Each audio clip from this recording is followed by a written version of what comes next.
So, friends, let us welcome young and energetic entrepreneur Siddhika Khedekar in our today's chat. So, Siddhika, madam, welcome. And uh, Thank you. yeah. तर आम्हाला तुमच्या Thank you, Ramesh sir, for inviting me here. Thank you so much most it is pleasure to me also. तर madam अपन हिंदी में बात करेंगे क्योंकि हमारी Sure, sir. मैक्सिमम हिंदी में जानती है. तो कैसा रहा आपका, मतलब what exactly you are doing at present. आप अभी शुरू में, आप अभी फिलहाल में आप क्या करते हो. मैं इंटरप्रेन्योर हूँ, जैसे आपने मेरा इंट्रोडक्शन दिया. So basically I am financial consultant and I am into complete financial services. So अगर आज की डेट में मैं बात करूँ तो मैं लोगों को उनके गोल्स अचीव करने के लिए हेल्प करती हूँ. Okay. So my company name is उड़ान प्रॉस्पेरिटी. और मैं यूट्यूब चैनल है मेरा, उड़ान चैंपियंस ऑफ चेंज, जहाँ पे लोगों को हम एजुकेट करते हैं कि what is importance of financial planning और what are the steps of financial planning. और ये इंडस्ट्री में आप करियर कैसे कर सकते हो, इसके लिए भी हम लोगों को हेल्प करते हैं. मैडम, आपका एजुकेशन बैकग्राउंड के बारे में आप कुछ बताना चाहोगे. मैं ग्रेजुएट हूँ और मैंने एमबीए किया है मार्केटिंग में. और बेसिकली 9 इयर्स मैंने लाइफ इंश्योरेंस इंडस्ट्री में काम किया. और 9 इयर्स एक्सपीरियंस लेने के बाद मुझे ऐसा लगा कि ये इंडस्ट्री में बहुत अच्छा काम कर सकते हैं. लेकिन सिर्फ एक सेक्टर में अगर हम काम करेंगे तो बाकी सेक्टर पे फोकस नहीं कर पाएंगे. और जब हम कंप्लीट फाइनेंशियल प्लानिंग बोलते हैं तो हमें रिस्क मैनेजमेंट भी करना है, इमरजेंसी फंड भी बिल्डिंग करना है और वेल्थ क्रिएशन भी करना है. तो ऑल एस्पेक्ट से मुझे फाइनेंशियल प्लानिंग करने में लोगों को हेल्प करना था. तो इसीलिए मैंने खुद का बिजनेस स्टार्ट किया जहां पर हम लोगों को हेल्प कर सके फाइनेंशियल फ्रीडम अचीव करने के लिए. ओके, तो मैडम सो आपका. इसके पहले मैंने, अगर फाइनेंशियल इंडस्ट्री के पहले मैंने हॉस्पिटैलिटी इंडस्ट्री में काम किया, एनजीओ में काम किया, सर्विस इंडस्ट्री में काम किया. और फिर मुझे ऐसा लगा कि ये ऐसा इंडस्ट्री है जहां हम लोगों को हेल्प कर सकते हैं. वर्क सेटिस्फेक्शन और सोशल वर्क सेटिस्फेक्शन दोनों मिलता है. Very very nice madam. तो आप इंश्योरेंस सेक्टर में, आप लाइफ इंश्योरेंस में पर्टिकुलरली आप 9 साल थे ऐसा आपने बताया. तो आपका क्या यस. अचीवमेंट रहा 9 साल में. 9 इयर्स में मैंने कंप्लीट रिक्रूटमेंट में काम किया, जहां पर मैंने एडवाइजर रिक्रूटमेंट किया. और करीबन 10,000 प्लस लोगों को फाइनेंशियल गोल्स अचीव करने के लिए हेल्प किया. अच्छा. और अक्रॉस इंडिया मेरा 500 प्लस लोगों का टीम था जहां पर मैं उनके साथ काम करती थी. तो ओहो. मार्केट एक्सप्लोर करने का वहां पे मुझे मौका मिला. अच्छा. तो जो आपने जिन लोगों को रिक्रूट किया वो कितना कमाते हैं मैडम अभी, normally how much they earn. Month on month 1.5 lakh से 2 लाख आराम से कमाते हैं. और जो लीडर पोजीशन पे है, 2.5 लाख से 3 लाख इजीली कमाते हैं. अच्छा, जिनको आपने रिक्रूट किया वो लोग 1.5 लाख से 2 लाख तक मंथ ऑन मंथ कमाते हैं. Very yes. Very yes. Nice, very nice. तो अभी आप कह रहे थे कि आपने अभी एंटरप्रेन्योरशिप शुरू किया, मतलब एग्जैक्टली क्या किया आपने. अभी भी आप रिक्रूटमेंट कर रहे हो या नहीं कर रहे, मतलब क्या है. यस, जैसे मेरा एक्सपर्टीज रिक्रूटमेंट में है 9 ईयर से, तो मैंने रिक्रूटमेंट का काम शुरू ही रखा है. क्योंकि बहुत सारे लोगों को आज करियर करना है, लेकिन कैसे करना है, कहाँ करना है और कौन से सेक्टर में वो अच्छा लॉन्ग टर्म करियर कर सकते हैं. तो इसके लिए मैंने रिक्रूटमेंट शुरू रखा है. और काफी यंग जनरेशन है, 30s है, 40s है, जहां पर उनके पास काफी अच्छा क्वालिफिकेशन है. लेकिन एक अगर उनको रोड मैप मिल जाए तो वो बहुत अच्छा करियर कर सकते हैं फाइनेंस सेक्टर में, और स्पेशली लाइफ इंश्योरेंस सेक्टर में. वेरी. अगर आप पेनिट्रेशन देखोगे तो इंडिया में सिर्फ 24 और 26 लाइफ इंश्योरेंस कंपनीज है. तो अगर हम इंश्योरेंस की बात करें तो 5% to 8% लोग अभी तक इंश्योर्ड हुए हैं.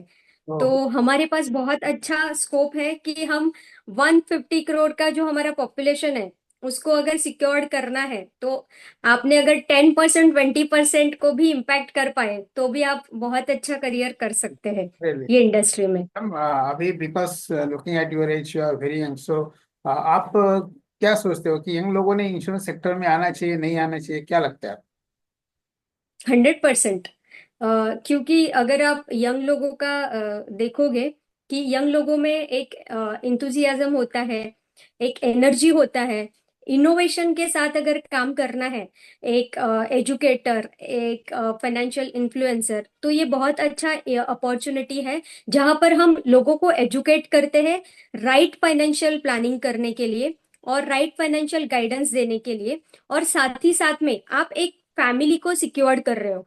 एक इंश्योरेंस, लाइफ इंश्योरेंस हो सकता है, हेल्थ इंश्योरेंस हो सकता है, होम इंश्योरेंस हो सकता है, फायर इंश्योरेंस हो सकता है। कोई भी टाइप का अगर आप इंश्योरेंस किसी को भी देखते हो कोई भी वजह से, तो आप उनकी फैमिली को भी सिक्योर कर रहे हो। क्योंकि अगर कुछ भी हो जाता है तो उनकी फैमिली इनडायरेक्टली इम्पैक्ट करती है। जस्ट एग्जाम्पल अगर आप लो कि 30s 40s में हम काम कर रहे हैं, हमारा करियर शुरू हुआ है, मेरे इनकम की वजह से मेरा फैमिली का जो भी रिस्पॉन्सिबिलिटीज है, रेंट है, ग्रोसरीज है, एजुकेशन है, एनी एनी एक्सपेंसेस जो हो रहा है। लेकिन अगर मुझे कुछ हो जाता है तो मेरे फैमिली का जो इमोशनल लॉस है वो कोई भी भर नहीं सकता। लेकिन अगर फाइनेंशियल लॉस, अगर मैं हेल्प करूं उनको भरने के लिए, तो डेफिनेटली ये एक सोशल कॉस्ट के लिए हम काम कर रहे हैं। क्योंकि हर किसी को आप पॉकेट से मनी नहीं प्रोवाइड कर सकते ऑल टाइम। कितने लोगों को आप हेल्प करोगे? लेकिन एटलीस्ट आप उनको एक राइट गाइडेंस दे सकते हो, राइट एजुकेशन दे सकते हो, कि जिस वजह से उनके फैमिली को वो इम्पैक्ट झेलना नहीं पड़े। Very nice. Very, very, very. I'm really inspired by what you are telling and what you are doing. So actually, madam, अभी तो आपने ये शुरू किया है, तो आप हॉस्पिटैलिटी इंडस्ट्री की भी बात कर रहे थे, वहाँ का भी आपका एक्सपीरियंस, तो वो क्या था एक्चुअली? हॉस्पिटैलिटी इंडस्ट्री में मैंने जैसे डेला एडवेंचर पार्क एंड रिसोर्ट्स में काम किया था। जहां पर सिर्फ एंजॉयमेंट लाइफस्टाइल मेंटेन करते हैं, लोग एंजॉय करते हैं। तो मैंने भी इतने साल सिर्फ एंजॉय किया।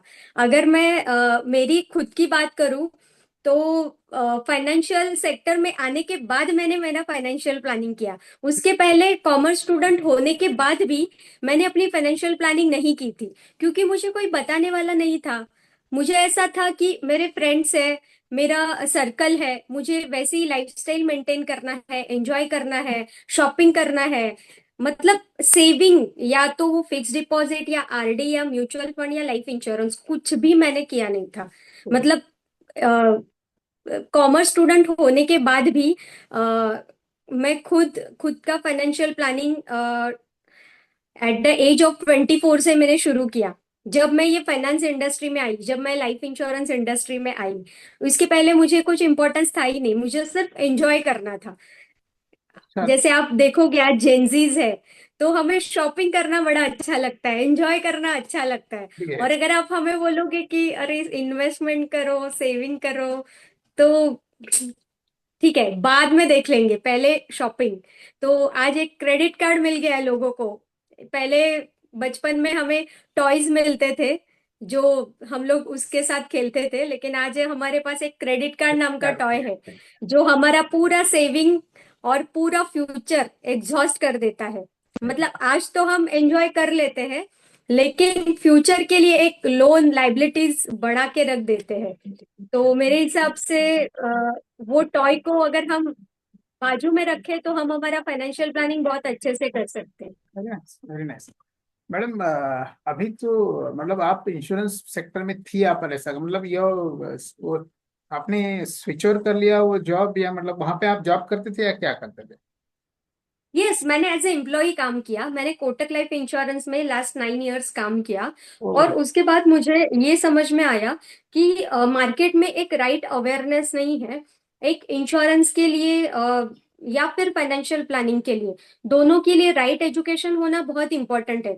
आज लोग इंश्योरेंस सेक्टर में ऐसे देखते हैं कि अरे कोई एजेंट आ गया अभी मुझे पॉलिसी दे देगा। लेकिन अगर आप राइट फाइनेंशियल प्लानिंग की बात करो, तो अगर आपका ये पिरामिड है, तो पिरामिड का बेस ही शुरू होता है लाइफ इंश्योरेंस से। सही है। तो तो अभी आप। अगर आपका प्रोटेक्शन राइट मैनर से आपने किया है, तो डेफिनेटली आपका वेल्थ क्रिएशन स्ट्रांग हो सकता है। लेकिन आपने सिर्फ वेल्थ क्रिएशन पे फोकस किया और रिस्क मैनेजमेंट पे फोकस नहीं किया, तो डेफिनेटली आपको सफर करना ही है। तो इसीलिए मैंने कंप्लीट फाइनेंशियल प्लानिंग करने के लिए 2 इयर्स ट्रेनिंग लिया, और उसके बाद फिर खुद का सेटअप शुरू किया, जहां पर मैं लोगों को हेल्प करती हूँ राइट फाइनेंशियल नॉलेज देने के लिए और उनके फाइनेंशियल गोल्स अचीव करने के लिए for all life stages. Very nice. पर आप आपको ऐसा नहीं लगता कि आप एक 9 साल तक उस कंपनी में एम्प्लॉय थे और अभी आप स्विच करके जा रहे, तो आपको क्या ऐसा एडवांटेज लगा कि वो छोड़ के यहाँ पे नया जॉब में आके या नया आपका खुद का एंटरप्रेन्योरशिप शुरू करने में आपको क्या एडवांटेज लगा? डेफिनेटली, जो आप जॉब करते हो और आप खुद का बिजनेस करते हो, तो दोनों में सेटिस्फैक्शन एक ये होता है कि एक यहाँ पे हमें कंपनी के नाम से जाना जाता है, और जब आप खुद का बिजनेस शुरू करते हो तो आपका खुद का ओन आइडेंटिटी होता है।